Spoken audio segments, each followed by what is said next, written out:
Hi everyone, in this video, hopefully by the end of the video, you should feel comfortable defining what a least squares regression line is, and you should feel comfortable calculating it by hand and on the calculator. So far in this unit, we have been looking at linear regression, right? So how can we use a line or a linear model to predict the outcome of certain events? So when we are looking for specifically a least squares regression line, we're looking for the line that is the strongest predictor, or the line that predicts the best.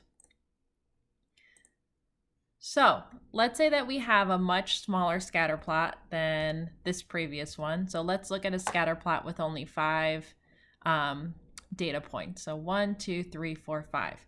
Let's say I was interested in determining whether this linear model, or model A, is a better or worse predictor than this linear model, model B. The least squares regression line is going to be a line, again, that is the best predictor of outcomes. So in my head, I'm looking to see if I think model A will be a better predictor than model B. Model A, model B. Model A, model B. Okay, I think you get it. So model A, they're now side by side. Again, I'm looking at which model fits better or is a better predictor of my data points here.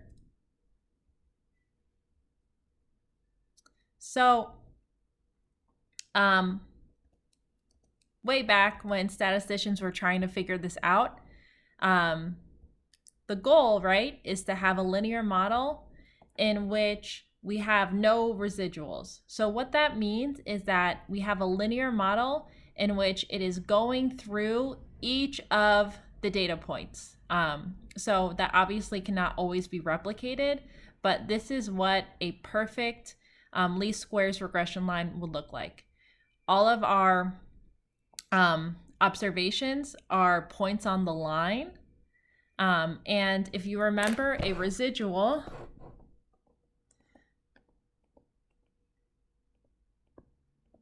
is basically a measure of how much our prediction line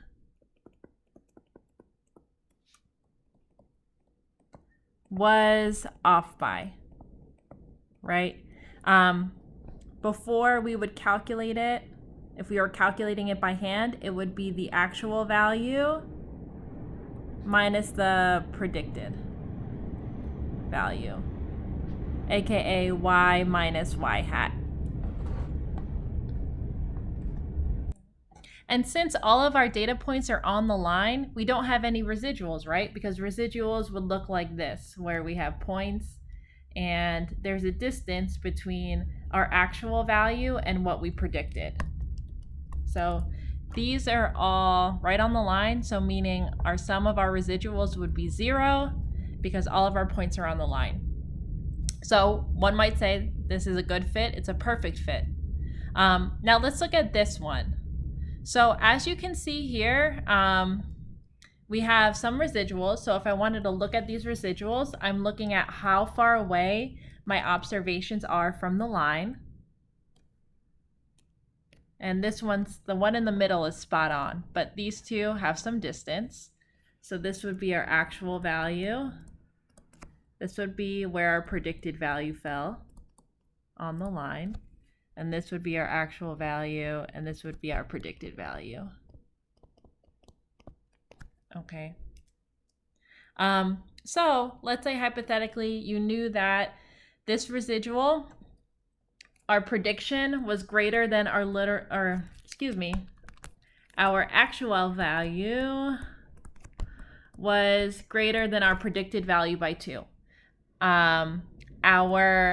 In this case, our actual value was less than our predicted value by 2 as well. But if we were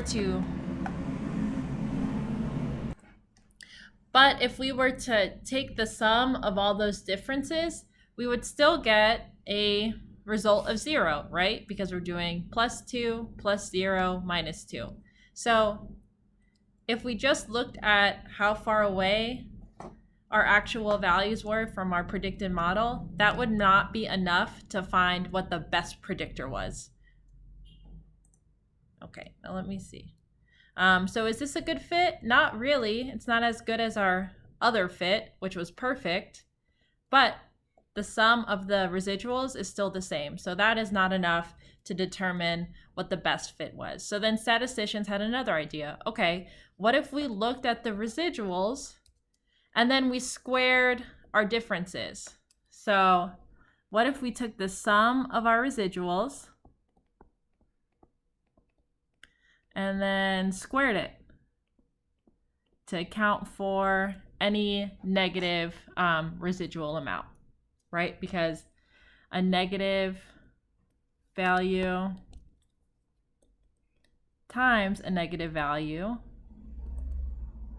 is going to equal a positive value, right? Or -1 squared is equal to 1. So in this case, right, we had a residual of 2, so we squared it to be 4. This has no residual because our predicted value is where the actual value fell, so 0 times 0 equals 0. And then in this case, we have a negative residual. -2 times -2 equals +4. So let's see what happens if once we square this and then add up our residuals. So that would be 4 + 0 + 4 equals 8. Again, not a great fit compared to this line, which when we square all the residuals, it'd just be 0 times 0. So 0 + 0 + 0 equals 0. This is a great fit. So by definition, and make sure you write this down, a least squares regression line is a linear model that minimizes the sum of the squared residuals between the data and the model. You might see this be called least squares regression line, or it's also known as a line of best fit. Okay, so again, let's say we are looking at the relationship between attendance and whether or not it can explain a response in Algebra 1 test scores. If we wanted to make sure this was the line of best fit, we would find the residuals, square them, and then that would be it. When you put in the data and in your calculator to find a linear regression line, it is automatically going to find the line of best fit for you. So that's really nice. Again, in not all cases is your line going to look perfect, like this model down here. So this would be our perfect model in which all of our predicted values actually do occur. But the goal of a least squares regression line is to make these squares or the differences as small as possible, okay? Cool. So before I show you how to calculate it by hand, I have a nice little fun fact for you. I'm actually famous. Just kidding. But my name was once used in now banned from television episode of the Disney show, The Sweet Life of Zack and Cody.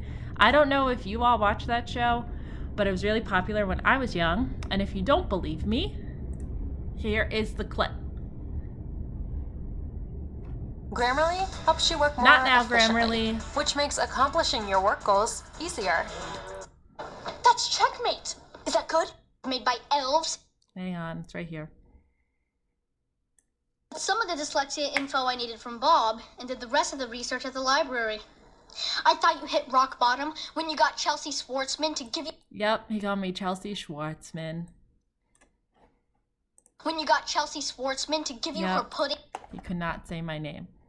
You should have just said Miss S. Okay.